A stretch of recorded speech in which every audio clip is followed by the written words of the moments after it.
आऊज़ुबिल्लाहिमिनश्शैतानिर्रजीम बिस्मिल्लाहिर्रहमानिर्रहीम। स्टूडेंट्स, आज हम एक्सरसाइज 3.3 स्टार्ट कर रहे हैं।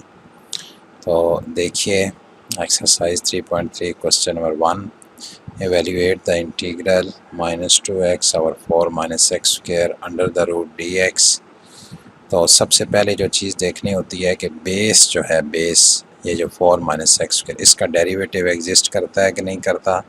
तो 4 का डेरिवेटिव 0 और -x स्क्वायर का -2x, तो ये डेरिवेटिव कंप्लीट है। इस डेरिवेटिव में अगर कांस्टेंट ना भी हो तो उस कांस्टेंट से मल्टीप्लाई डिवाइड कर देते हैं। x का होना ज़रूरी है, -2 का होना ज़रूरी नहीं है। यानी यहाँ अगर x ओवर दिस होता तो फिर भी हम इसी तरह ही इसको सॉल्व करते। तो ये बेस की पावर अगर हो, अगर पूरे डिनोमिनेटर का डेरिवेटिव हो ना, सब पूरे का पूरा, इस पूरे का डेरिवेटिव क्या बनता है, 1/2 इसकी पावर -1/2 इंटू -2x।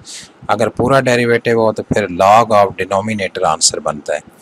लेकिन अगर पूरे का डेरिवेटिव ना हो, बेस का हो, तो ये फिर f of x power n first formula बनता है, f of x power n f dash x। तो वो फार्मूला होता है पावर n+1 और n+1। तो डायरेक्ट भी आप सॉल्व कर सकते हैं, इसको ऊपर ले जाएं, पावर -1/2 और ये आगे -2x dx। तो क्योंकि बेस का डेरिवेटिव आगे है तो इसलिए हम इसको डायरेक्ट लिख सकते हैं, 4 - x स्क्वायर की पावर -1/2 +1 और -1/2 +1 प्लस c, ये आंसर होगा। और अगर मज़ीद इसको आप थोड़ा लंबा करना चाहते हैं या थोड़ा इसको सिंप्लीफाई करना चाहते हैं तो इस तरह कर लें कि इसको आप पुट कर दें t, ये पुट कर दिए तो ये ऊपर वाला जो है ये dt आ जाएगा। ठीक, तो ये dt और √t आ गया, t की पावर -1/2, t यही चीज़ है 4 - x स्क्वायर, और इस बेस का डेरिवेटिव आ गया है तो पावर n+1 और n+1। ठीक, और t की वैल्यू वापस पुट कर दें तो आपके पास ये आंसर आ गया है। अच्छा, अब दूसरा जो है, जैसे मैंने बताया कि जो इन्वर्स के फार्मूले हैं, sign inverse, cos inverse, tan inverse वगैरह, इसके फार्मूलाज यहाँ यूज़ होते हैं। यानी टेन इन्वर्स का डेरिवेटिव जो होता है उसका इंटीग्रल वापस वो आएगा। तो उसके लिए लास्ट टाइम मैंने आपको फार्मूला बताया, दोबारा देख लें कि integral of 1/a square plus x square जो होता है वो 1/a tan inverse x over a होता है। हमने तो सिर्फ टेन इन्वर्स x का पहले पढ़ा है ना। टेन इन्वर्स x जो होता है वो 1/1 प्लस x स्क्वायर। तो उस 1 की जगह पर अगर कोई कांस्टेंट और हो जाए a, तो उसको जनरल फार्मूला ये है कि 1/a tan inverse x over a, अगर ये प्लस हो।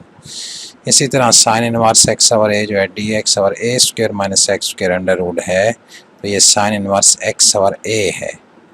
और तीसरा जो है dx और x into X square minus A square, तो ये 1/a secant inverse x over a।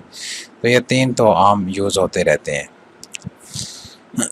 अच्छा, अब देखिए question number 2, dx over x square plus 4x plus 13।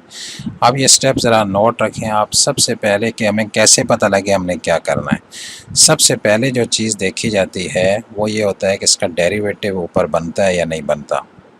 ठीक, और अगर डेरिवेटिव ना बनता हो फिर हम देखते हैं कोई डायरेक्ट फार्मूला, जैसे ये फॉर्म लिखी हुई है, ये फॉर्म बन रही है, तो डायरेक्ट फार्मूला अगर बनता हो तो डायरेक्ट फार्मूला लगाते हैं। ये दूसरे नंबर पे है।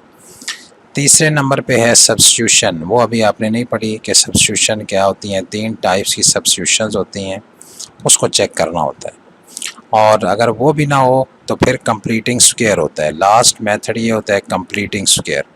दोबारा सुन लें, सबसे पहले तो देखना होता है इसका डेरिवेटिव ऊपर बन रहा है कि नहीं बन रहा। डेरिवेटिव बन रहा हो तो डेरिवेटिव बना देते हैं। दूसरे नंबर पे देखते हैं डायरेक्ट फार्मूला।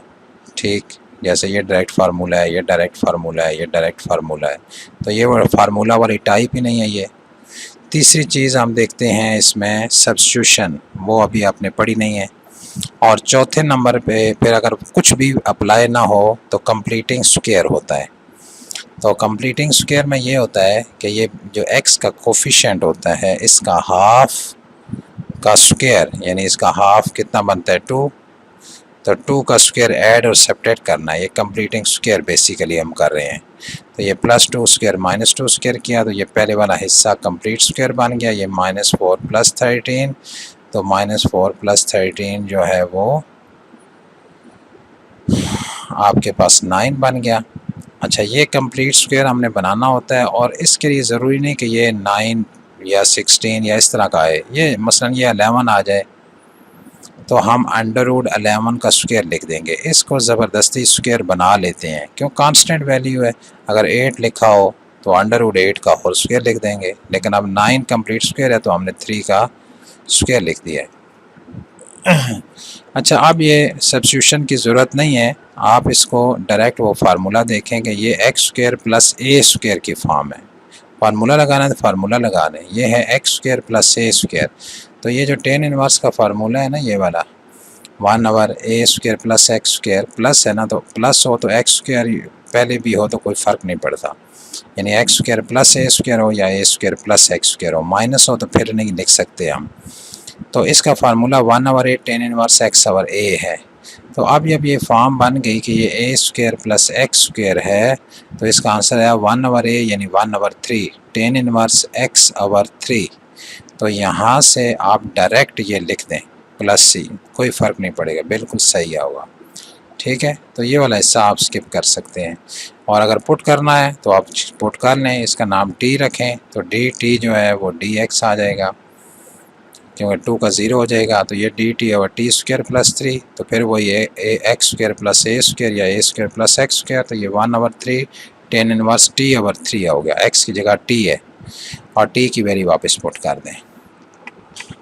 तीसरा क्वेश्चन देखिए, इंटीग्रल ऑफ एक्स स्क्वायर और 4 प्लस एक्स स्क्वायर। तो मैंने आपको बताया कि ये जो इंटीग्रेशन होती है इसमें पार्शियल फ्रैक्शंस के रूल्स हैं, यानी अगर डिवाइड हो सकता है तो पहले डिवाइड करते हैं, तो इसको पहले डिवाइड करना है। ये डिवाइड किया है पहले, ये होल होता है, ये रिमाइंडर है, और डिनोमिनेटर जो है वो वहाँ पर ही होता है जहाँ पहले होता है, उसकी जगह चेंज नहीं होती। तो ये 1 को अलग कर दिया 1 dx, और ये 4 को कांस्टेंट कोफिशिएंट्स dx और 4 प्लस एक्स स्क्वायर।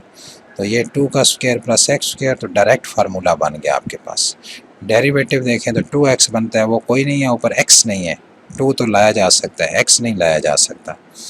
तो डेरिवेटिव नहीं बनता तो डायरेक्ट फार्मूला दूसरे नंबर पे देखना है, तो डायरेक्ट फार्मूला ये बन रहा है, तो वहाँ पे आके सॉल्व हो गया 1/a टेन इनवर्स x/a। अगर डायरेक्ट फार्मूला ना बनता हो फिर इसका सब्स्टिट्यूशन देखनी होती है, सब्स्टिट्यूशन ना बनती हो तो कंप्लीटिंग स्क्वायर होता है। बस इस तरह ये सॉल्व हो जाते हैं। Question number 4, 1/x log of x, तो log का डेरिवेटिव 1/x होता है। ठीक, log का डेरिवेटिव 1/x, तो डायरेक्ट भी लिख सकते हैं इसको, 1/x ऊपर लिख दें, नीचे log x। पूरे डिनोमिनेटर का डेरिवेटिव हो तो log ऑफ डिनोमिनेटर आंसर होता है, फार्मूला है। ठीक, तो अगर थोड़ा डिटेल से करना है तो 1/log x dot 1/x dx को अलग कर दिया है इसको, और log x को t पुट किया है, तो 1/x dt क्या आ जाएगा, log का 1/x और x का dx, तो ये सारा dt आ गया। तो ये 1/t और इस सारे की जगह पर dt, तो log ऑफ डिनोमिनेटर और log ऑफ t और t की value log x, log of log x। Direct भी लिख सकते हैं इसको, 1/x ऊपर कर दें और नीचे log x। तो पूरे डिनोमिनेटर का डेरिवेटिव है, कोई पावर नहीं है, तो पूरे डिनोमिनेटर का डेरिवेटिव न्यूमरेटर में हो तो log ऑफ डिनोमिनेटर आंसर होता है। पांचवा क्वेश्चन देखिए, सबसे पहले हमने देखना है डेरिवेटिव, तो इसका एक्स और 3 का 0, तो इस पूरे का डेरिवेटिव यहाँ मौजूद है।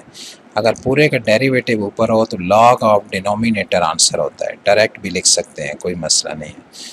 बहरहाल अगर आपने थोड़ा डिटेल से करना है तो इसका नाम कोई वेरिएबल रख दें t, तो ये ऊपर वाला ex dx, dt क्या आ जाएगा, e पावर x का e पावर x और x का dx और 3 का 0, तो ऊपर वाला सारा dt आ गया, dt ओवर t, तो log of denominator log of t और t की वैल्यू पुट कर दें, या डायरेक्ट ये डेरिवेटिव ऊपर है तो log ऑफ दिस आ जाएगा आंसर।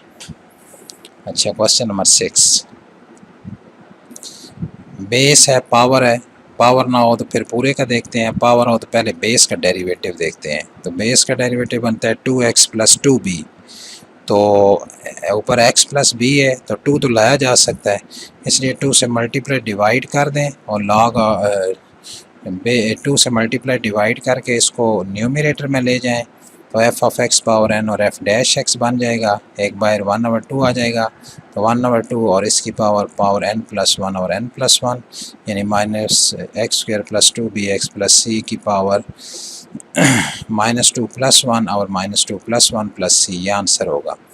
और सब्स्टिट्यूशन अगर करनी है तो इस बेस को आप पुट कर दें तो डी टी आ जाएगा ये, और इधर क्योंकि 2 आ रहा है 2 को कॉमन निकालें और ये लेफ्ट पे ले आएँ तो 1/2 डी टी जो है वो x + b आ गया।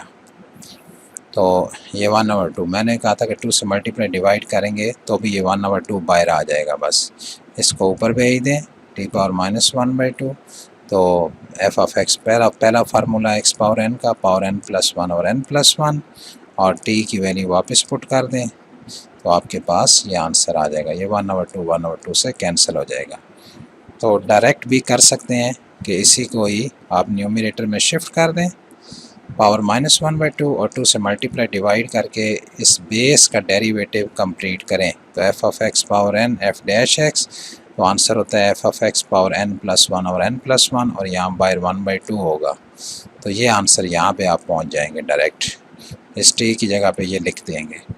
और दूसरा मेथड ये सब्स्टिट्यूशन का है जो यहाँ लिखा हुआ है, इसका भी यही कुछ है कि आप tan का डेरिवेटिव सीकेंड स्क्वायर मौजूद है तो इसको ऊपर ले जाएं, tan x की पावर -1/2 और डॉट सीकेंड स्क्वायर x, तो F of X power n F dash x, तो पावर n + 1 और n + 1 यानी आंसर होगा tan की पावर -1/2 + 1 और -1/2 + 1 + c।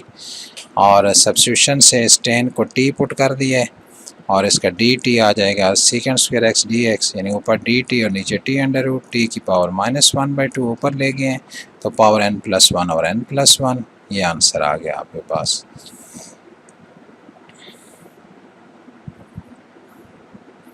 ये आ गया 2 tan 1/2 + c और 2 tan √ + c। तो ये आपका ना एक पोर्शन इसका, ये पहले जो 7 क्वेश्चन थे वो कंप्लीट हो गए हैं। अब ये एक एग्जांपल भी दी हुई है और इसको भी देख लें। सीकेंड और कोसीकेंड का फार्मूला है, सीकेंड का इंटीग्रल होता है log ऑफ सीकेंड प्लस tan, ये निकाल log of secant theta plus tan theta plus c। कैसे किया है, ये सीकेंड थीटा है तो सीकेंड प्लस tan से मल्टीप्लाई डिवाइड करें और इसको ऊपर मल्टीप्लाई करें।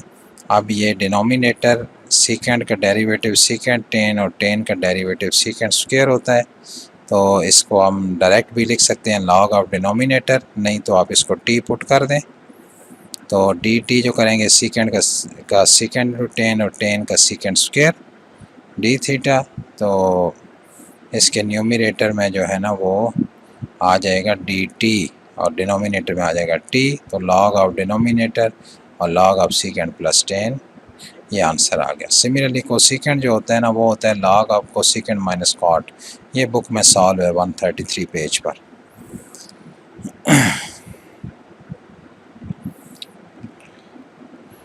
अच्छा, अब जो है ना वो पहले सब्स्टिट्यूशंस, 3 किस्म की सब्स्टिट्यूशंस हैं, वो आपको पता होनी चाहिए कि सब्स्टिट्यूशंस वो 3 कौन कौन सी हैं।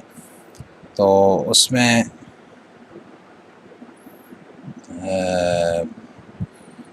ये चलें वो हम नेक्स्ट टाइम इंशाल्लाह वो कर लेंगे। जो सब्स्टिट्यूशंस हैं पहले सब्स्टिट्यूशंस को समझेंगे और फिर उसके बाद जो है ना ये नेक्स्ट क्वेश्चंस जो हैं वो सॉल्व करेंगे। ठीक है, ओके, अल्लाह हाफिज़।